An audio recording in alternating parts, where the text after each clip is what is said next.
Live at NAMM 2011, Chickenfoot. Yeah, and you are listening to Heard It on the X right here, you and me. Hi, folks. Welcome back. Number 4 in our countdown, Barry McGuire, Eva Destruction. Not one of my favorites. No, this probably wouldn't be on my list. Yeah, it wouldn't be on my list at all. Any story on this particular one? Yeah, I believe it's about the Cold War. I just think that he was just trying to be cute. I think this is still a Vietnam. He touches on everything. Cold War, Vietnam, nuclear arms race, yeah, civil rights,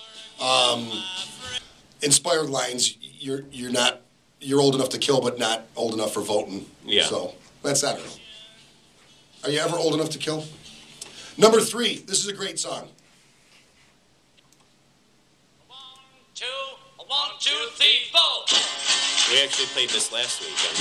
We did. The phrase "give peace a chance" was originally said by Lennon to a journalist in an interview during his famous bed-in with Yoko. He liked the line so much that he went on to write the song. Which, I mean, that just shows there's a talented guy. Because I seen at that bed-in, which lasted 7 days up in Toronto, if I'm not mistaken, I seen him perform this on video. So, I guess you're laying in bed all day, you got nothing to do. Number 2 I want to get to. And this is the one that Jimmy Anger referred to, because you can't fool Jim with anything. No, you can't. This is a Billie Holiday song called "Strange Fruit."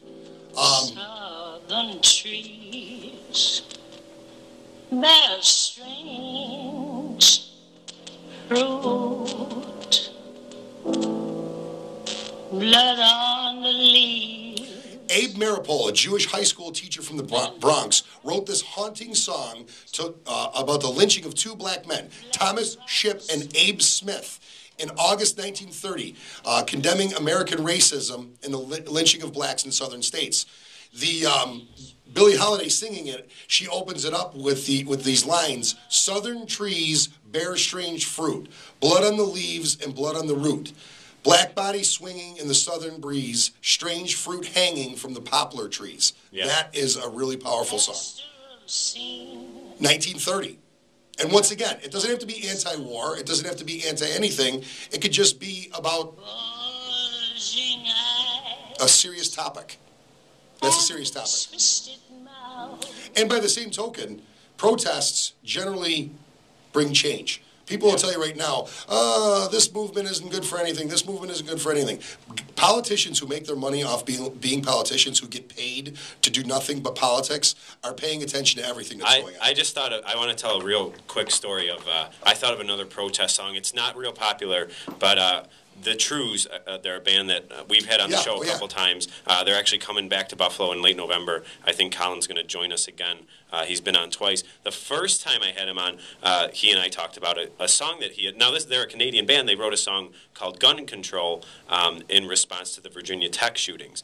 And he told me the story how, as a Canadian band, he at first was a little hesitant to play a song in America about, anti-gun, a song about gun control in America as a Canadian band sort of coming in. It's a very powerful song, and I just thought, he told me that, that they were at first hesitant, but they were like, you know what, if you have the stones to write a song like that, you have to have the stones to play it. You gotta be able to and play he it. actually told me the first time they played it in America, they were, I want to say, he said it was Texas. It was somewhere that was, very, very, conservative, and they played the song, and they were in a dark lit room, or the club was dark, and towards the stage, once they started the song, someone started walking towards the stage, and he's like, oh no, what's going to happen? It ended up being like their sound guy to adjust a monitor or something. But that was another one that I thought of. It sort of takes a little courage to write something and play something when I don't know, maybe as a Canadian band, he was a little hesitant to do something like that. But I just thought of that. Yeah, well, and there you go. It keeps going on. We're going to number 1. This is the number 1 song, and I definitely agree with this. It's probably not. It's not only the greatest protest song. It might be Marvin Gaye's greatest song. It was co-written by Obie Benson. Initially, it was started not to be a protest song, but after he witnessed anti-war protesters being beaten by the cops, he wrote the line, "Picket lines and picket signs don't punish me with brutality." It's really as relevant today as it was then. Let's hear it. Hey, what's up now? Brother, what's up? This is a big party, man. And it's brilliant musically. And we lost it. Okay. Oh, my button stopped working. Uh-oh, bad button. It's because it's bad so button. dark. You know why? It's because someone turned the lights on you, and now all that energy. The number one song is What's Going On from Marvin Gaye. And we'll see if we can get it on. I'm going to go to the phone really quick, and we've had poor Hannah on there forever. Poor Hannah's Hannah, are you there? Yeah, hi. I'm sorry, we just did this show and it kind of ran over. I want to welcome Hanna Gordon to the show. Hannah is a young lady who's a musician. She's a drummer, and you write for Next magazine in the paper, right? Hello? Hi. Hi, how you doing, hon? I think you got the phone permanently frozen to your ear there. So, really quickly, in 2 minutes or less, can you tell us about a couple of the interviews that you've done and, you know, what to expect in the future? Let us know. Well, on accident, actually, I came across Travis Barker, who's the drummer for Blink-182, and I wrote a story about that. He's a really, really nice, cool guy. Another one I did was Ronnie Radke from Falling in Reverse. He's the front man. Now, you just did that, and like I was telling the listeners, you went to Club Infinity, Kenny Shelley's club, and you said Kenny was great to you. Oh, yeah, definitely. And they didn't want to do any interviews, but you were able to, like a good journalist, hang out there long enough and convince them that you're okay, and eventually got your interview, right?